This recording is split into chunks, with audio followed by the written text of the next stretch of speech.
Mitra Sehat Soman, sistem pencernaan ini terdiri dari mulut, kerongkongan, lambung, usus halus, usus besar, dan anus. Nah, di mana semua organ ini merupakan satu kesatuan yang tidak bisa dipisahkan.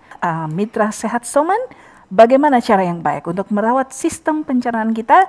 Dan untuk membahas topik ini, saya langsung saja sapa Dr. Muhammad Azhari, konsultan medis Soman. Apa kabar Dr. Muhammad Azhari? Kabar baik Mbak Retno. Salam sehat Soman selalu kita nih ya. Dok. Salam sehat juga, selamat sore. Selamat sore. Sehat berkualitas begitu? Iya benar, tetap berkualitas. Tetap berkualitas. Dokter Azhari, ini pembahasan kita terkait dengan pencernaan ini dokter. Banyak orang bahwa ketika makan, apakah itu makan, kita anggaplah makan pokok gitu ya dok ya, makan nasi. Kemudian minumnya itu air dingin. Nah, apakah ini baik pada sistem pencernaan kita atau ada pengaruh lain dok? Nah, saat diguyur dengan air dingin, maka seluruh kuman-kuman yang baik tadi inaktif, diam semua. Seharusnya kuman-kuman baik ikut meramaikan, mencerna, memisahkan. Oh, ini sampah buang, ini diperlukan orang ini, saripatinya, si kuman tadi. Nah, ini karena diguyur dengan dingin, dia inaktif beberapa saat aja sampai temperatur lingkungannya kembali berubah menjadi seperti suhu tubuh kita. Oke, baik. Jadi artinya semua organ pencernaan jadi ekstra lebih kerjanya lebih keras begitu ya dok ya? Lebih keras karena tidak dibantu sama si kuman yang baik tadi. Kemudian udahlah salah semua, makannya itu dilebihkan, jadi overload di dalam lambung tadi, sehingga habis makan dia kelelahan. Loh, orang kerja baru kelelahan, dia nggak makan baru kelelahan, baru kecapean. Nah, bukan kerja dia capek, tapi habis makan dia capek, tidur. Nah, itu dia. Tapi dok, kalau kebiasaan kita makan tuh dari kecil mungkin sudah terpola sedikit. Ada yang bilang, masyarakat menyebutkan mitos, apakah fakta bahwa lambungnya kecil, jadi ketika makan besar tuh, waduh nggak bisa karena lambungku kecil. Iya, betul tuh. Atau sebaliknya dok, harus makannya banyak karena lambungnya besar. Itu gimana dokter? Ini perut orang Medan harus besar. Aduh, nggak tambah nggak sah gitu dok? Nggak sah kalau nggak tambah, nggak sah kalau nggak kena nasi gitu ya. Nah, perut saya kecil, betul, karena makannya sedikit. Jadi tubuh belajar dari apa yang dilakukan oleh orang ini, maka sedikit makanan yang dikecilkanlah lambung. Ngapain besar-besar katanya. Nah, terbiasa seperti kita rajin angkat barbel, maka dibanyakkanlah massa otot, maka ototnya seperti aderai besar. Nah, orang-orang yang biasa-biasa aja olahraga, dibiasakan aja ototnya. Ngapain banyak-banyak, untuk apa katanya. Nah, seperti itulah adaptasi. Oke, baik. Makanan atau minuman apa saja yang menyebabkan pencernaan kita itu terganggu, dokter? Begini, pertama tadi adalah cara mengunyah makan. Itu yang menyebabkan gangguan pada sistem pencernaan. Kemudian makanan minuman, apalagi ya, makanan seperti tinggi sekali capsaicin. Capsaicin? Itulah yang pedas kalau ada itu. Cabai, ya, jadi capsaicin ini kalau bisa dipisahkan, itu cabai udah nggak pedas lagi gitu. Nah, itu dia. Kemudian apalagi makan terlalu panas.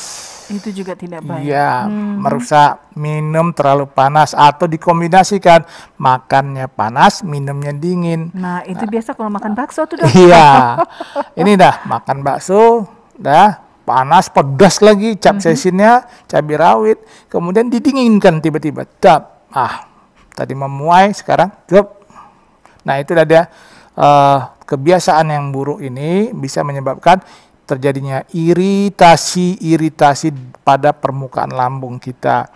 Pada tahap awal tidak menimbulkan reaksi, ya. Setelah beberapa tahun baru dirasakannya ada gangguan pada sistem pencernaan. Seperti apa?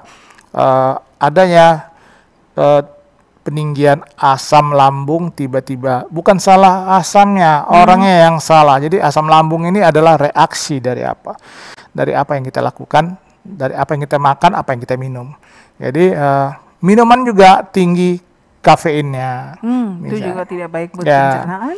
Pagi kafein, siang kafein, malam mau tidur kafein. Jadi kafein ini juga asam sifatnya dan iritasi pada permukaan lambung. Jadi kalau minumnya cuma sedikit-sedikit, seperti yang dilakukan orang barat, sloki itu bikin sehat. Terbalik ya, kalau diminum 1 gelas besar itu membawa malapetaka bagi orang yang di sini.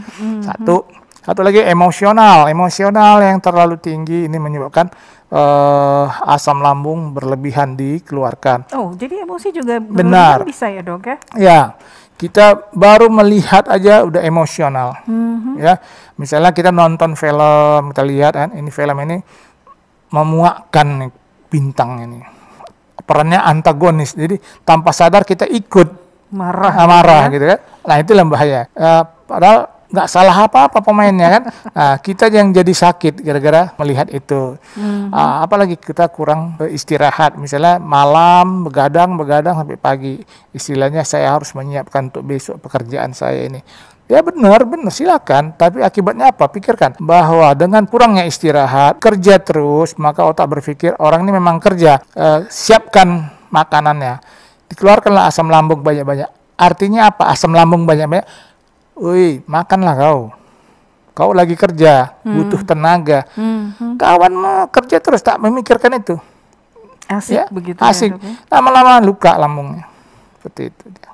Kelakuan kita sendiri. Jadi ya kelakuan ya dok ya. Jadi emosi, kemudian juga tadi dokter menunda-nunda jam makan juga itu bisa ya dokter ya? Ya, menunda jam makan banyak sekali kerugiannya.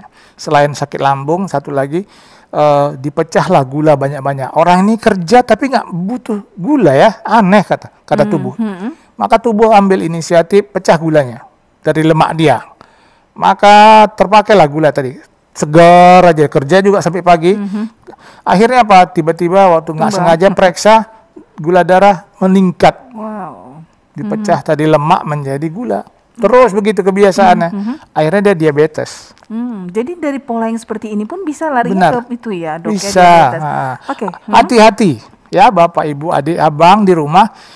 Itulah kalau Anda kebiasaan menunda makan, apa yang terjadi? Seperti itu. Anda kena diabetes. Jadi gula justru akan lebih banyak dikeluarkan oleh tubuh ya dok? Dibentuk gula baru, gula baru. Akhirnya kita kena gula beneran. Baik. Jadi masalah pencernaan ini juga sebenarnya banyak penyakit yang bisa ditimbulkan begitu ya dok? Bisa. Jadi kalau tadi asam lambung. Makanya bilang jagalah mulutmu. Itu dia. Atau mulutmu harimau dok? Iya betul.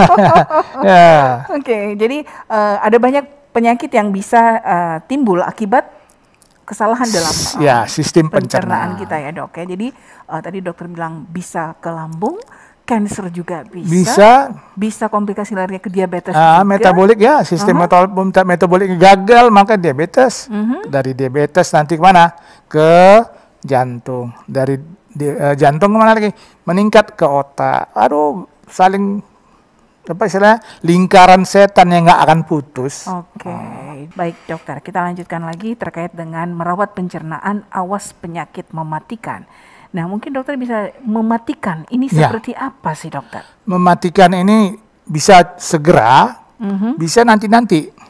Ya segera itulah misalnya kekenyangan,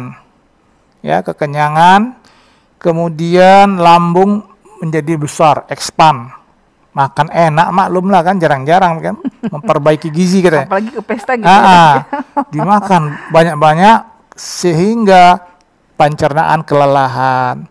Dia expand, dia membesar, mendorong paru-paru ke atas sehingga gerak paru semakin berkurang, kapasitas parunya berkurang. Oksigen juga ini masukkan berkurang. Ini yang membuat dia pingsan. Ini bahaya. Nah, apalagi meregangnya pencernaan ini menyebabkan diare tiba-tiba. Diare loh, aduh habis makan kok diare aku ya, padahal makannya enak. Ingat, orang yang lagi sakit mah ya bisa menyebabkan diare akibat makan terlalu banyak. Nah ini diare yang terus-menerus ini bisa menyebabkan kematian tiba-tiba, kekurangan cairan. Nah dalam jangka panjang itu tadi komplikasi ke diabetes, ya, penyakit jantung, hipertensi dan sebagainya. Ini menyebabkan kematian yang akan kita hadapi kalau kita tidak mengikuti kaidah kesehatan.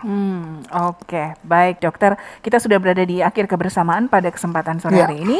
Apa yang kita bisa simpulkan sekaligus menjadi closing statement dokter Asari juga? Ya, jadi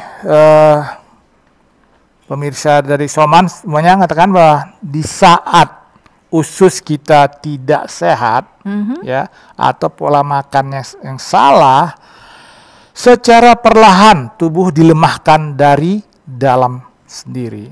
Jadi bukan dari luar 90% tadi ya, dari dalam sendiri.